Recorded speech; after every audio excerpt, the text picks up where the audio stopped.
First of all, a very quick recap so you don't have to watch part one. This is a pile of wreckage that I'm hoping to turn into gold. Welcome back, discerning viewers, for part two, which starts with and possibly goes no further than this recalcitrant bottom bracket. Now, there are loads of ways you can get one of these things out on a sort of escalating scale of violence, and big love and thanks to all of you that responded to part one with your suggestions. Before I get into any of them, the first thing I need to do is give it 24 hours of soak in this stuff, penetrant. If you want anything penetrating, come see me. Now, I have got the correct tools for removing this thing, but so of course did the bike shop, and clearly they're not going to work on their own. So 24 hours soak in this stuff is, I'd say, the first thing that any of you should try in this situation. Now, first port of call would be this pop rivet that holds the derailleur cable guide in place. Sadly, I've prodded at it with a spike and it isn't hollow, so there's no way of getting this tube in there. However, we do have the good fortune in the fact that the axle is so loose and this thing isn't sealed that I can basically spray inside here and just empty half the can inside and let it work its way down. Then what we do is flip the frame in the stand and do the same thing from the other side, and then finally we enter via the seat tube and just let a bunch of the stuff run down in there and let gravity work its magic. The dream is that we fill this whole bottom bracket shell area here with this penetrant and just let it sit for, well, however many days my patience will allow before we bust out the heavy artillery.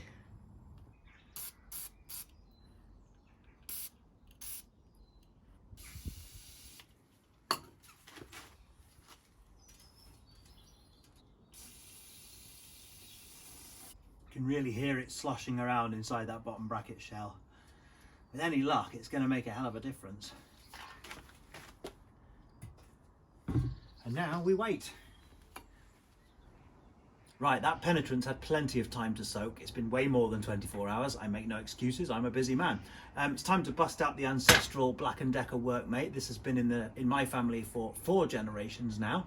I'd like to know if anyone has an older one. Anyway, a short word on the tools I'm going to be using.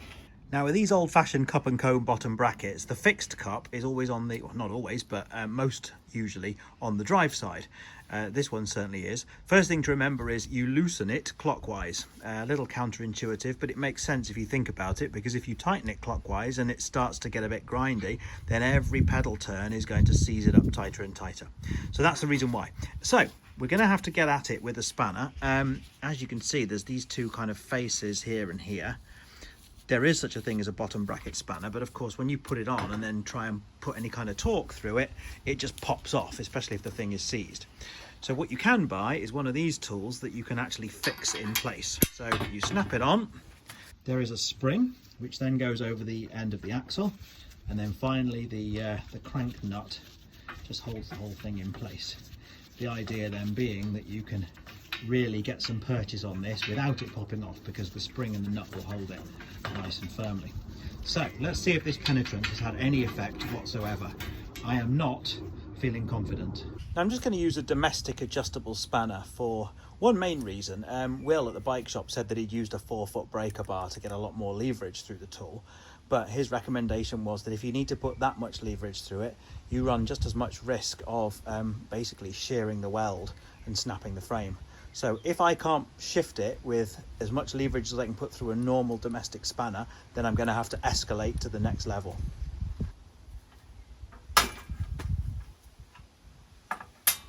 That was the sound of the tool basically popping off under force, so it's a no. On to the next level. Now level 2 is the Marcellus Wallace technique, which is about 2000 degrees Celsius from this blowtorch. But before I torch the frame, of course, I'm going to have to get this cable guide off because it's plastic and it will of course melt. The problem being that this pot rivet is only really removable with the use of a drill, so in we go.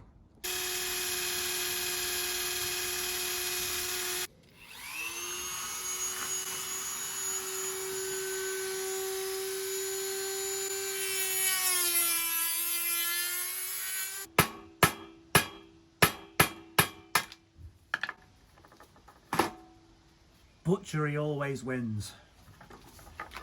Lovely and clean. we can use a self-tapping screw or bolt and some self-adhesive pads at the end to put this thing back on, and it'll be better than new.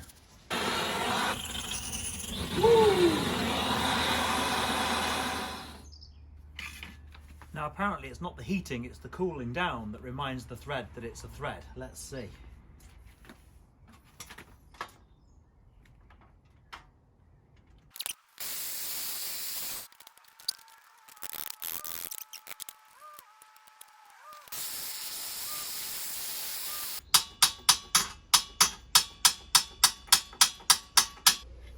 All this is doing is deforming the tool.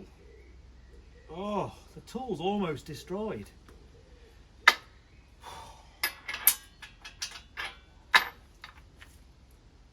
I might try the opposite, iced water.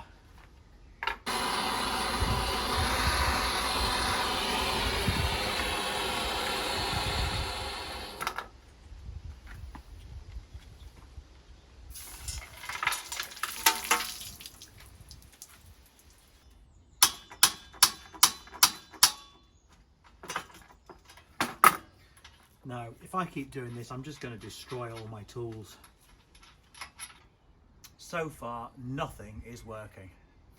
I've given it one last absolute blast, pretty much emptied a canister onto it, to the point where the paint's all bubbling and it's not looking good, but that's the least of my worries. Some of you have suggested put the thing in a chest freezer in the hope that the contraction might do some good. No good, because I don't have a chest freezer big enough to put this in. Others have suggested taking an industrial angle grinder to the axle to lop it off. I'm not quite sure what good that would do. And also I don't have an industrial angle grinder. To be honest, I'm starting to draw a blank. Not quite sure where we go from here. We are making progress, sports fans. Using the other half of the tool, which goes on the other side, which is the non-fixed cup, the adjustable side, I've actually managed to get just enough purchase to get about a quarter of a turn loose, which means the thing is no longer seized. So if I don't destroy my tools in the smashing out of this cup, then we're halfway.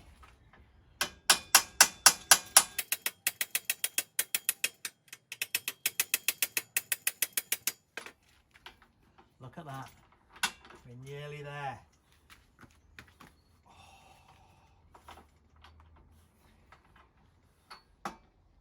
Get out, and good riddance. And here's the axle, ladies and gentlemen. I think I can salvage this. Yeah, it's not pretty, it's rusty, but it's a solid hunk of metal. A good soak in the vinegar and a bit of a wire brush, and this will live to fight on. Look at the state of this bearing cage that I got out of it. Looks like it's been in there for 1,000 years. Don't think I can salvage this. We're back in business. Right then, special mention to this tool, which worked in the end. This one is almost entirely dead and has almost certainly failed. Massive respect to this Magnuson adjustable spanner, which has taken an entire evening's worth of battering from a hammer and is actually still alive. So big recommendation there. And finally, a little explanation of this contraption, which I think I may have stolen this idea from one of the Dons on here, maybe Gary's projects. I've seen using this technique before. It's basically an M12 bolt, 3 nuts and 2 washers. And you're about to see how I'm going to use this to get us back in business. But before we come to that, look at this rather ingenious trick which I have just invented. We're going to take the old bottom bracket axle, we're going to take this shredded nitrile rubber glove, we're going to wrap the one round the other, and what this will create is a watertight seal. We're going to poke it up from underneath, and what that will create is a sealed cup into which we can pour basically the entire can of penetrant and let that really work its magic. First, the watertight seal. There we go. And now we go to town with this stuff.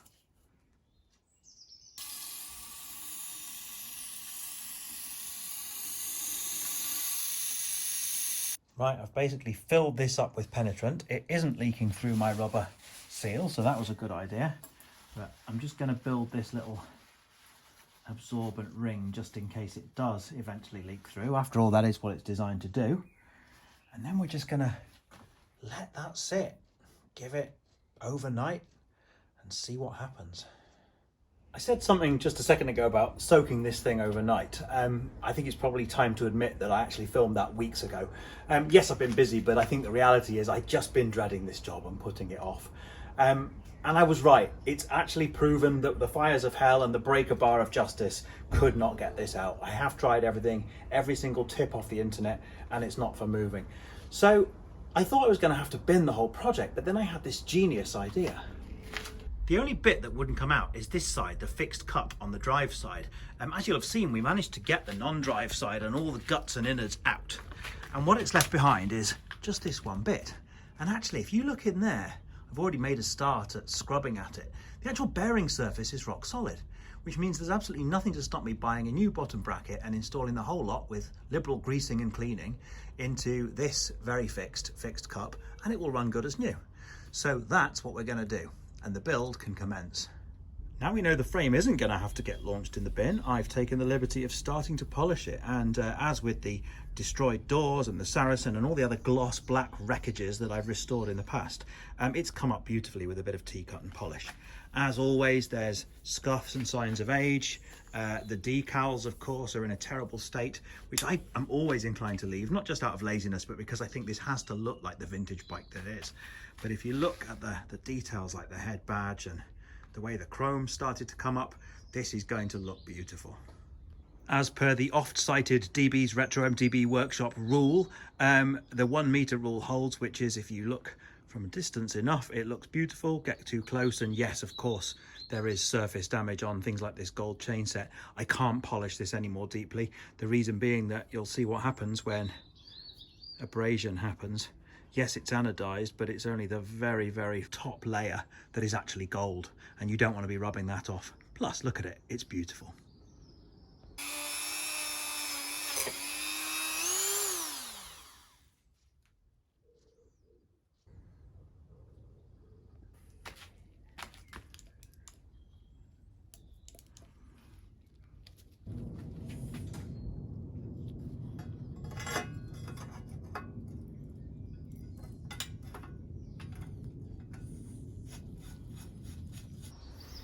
It's testament to the quality of this bike that the only restoration these wheels really needed was a good scrubbing.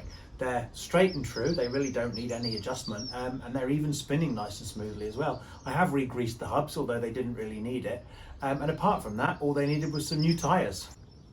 The catalogue original Michelin tyres had pretty much perished to dust after nearly 40 years, but I've kept the French theme up with these very sexy modern Mavic tyres as a nice replacement.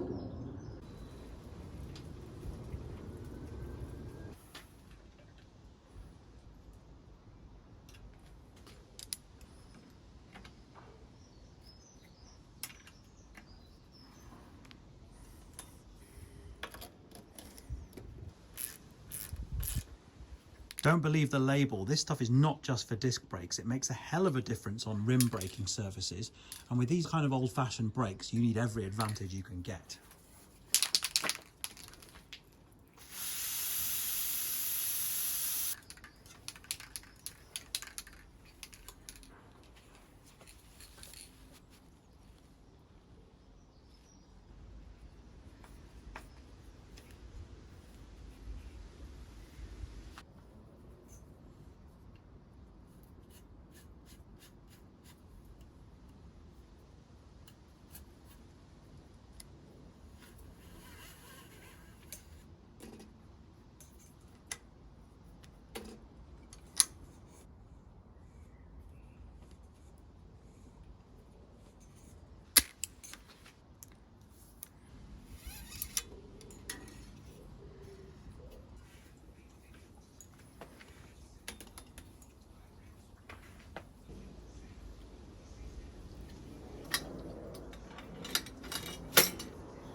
This plastic saddle is not nice, but what it is factory original. So rather than arrogantly recommend an upgrade, I'm going to let that be the decision of whoever the next owner of this bike is. So for now, this stays.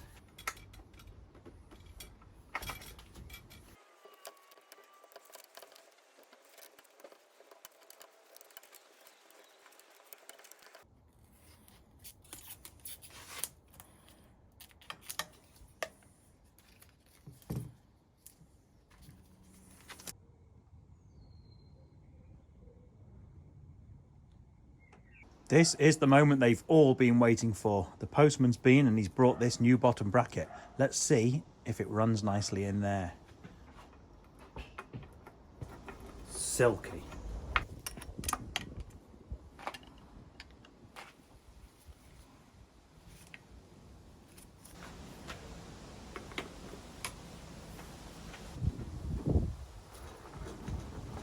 If you're young enough to have grown up with indexed gear shifting, then you're lucky, because you will find that friction gear shifting, even when set up flawlessly by the world's best bike scientist, as this is not very easy to get the hang of. This is what riders used to have to live with. You just need to really get a feel for it. We've reached an emotional moment. The final tiny piece has arrived, meaning I can at last complete this project that I've spent months agonising over. These are called Weinmann ferrules. They fit in here and act as both a ferrule and a cable stop. And because they don't screw in like you'd expect on a more modern brake lever, of course, as soon as you disconnect the brakes, these bits just fall off and roll away, never to be seen again. Thankfully, they are very plentiful on the internet. So without further ado, let's get this thing finished.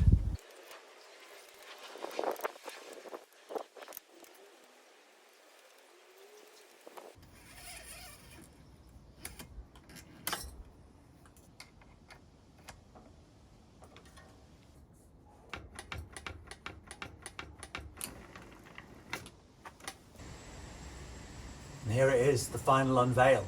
Apart from these tyres and cables, this bike is 100% factory original and complete. And I'm really pleased with it. I'm looking forward to taking it to the charity bike shop in Chorlton, where it will no doubt make some new owner very happy and raise a few more quid for children fighting cancer. So I'm really excited about that. Like a lot of my builds, I'm not pretending this is flawless, but what it is authentic, and what it also is solid. This bike is absolutely beautifully built. Yeah, it was not expensive to begin with, and you can tell by things like the original saddle and pedals, which are a bit scruffy, but they're still here. If it was me, I'd upgrade those, but I mean, this transmission, not to mention the gold bits, is all just beautiful and will run for generations to come. The frame size is 54 centimetres, so you'd have to be a lot tinier than me to fit this thing, certainly under 6 foot at the very most. But if that's you and you're a respecter of history, then get down that charity bike shop in Chorlton and place your order now. As always, if you've got any recommendations for something you'd like to see me tackle next, please get at me in the comments. Thanks as always for watching, and see you next time.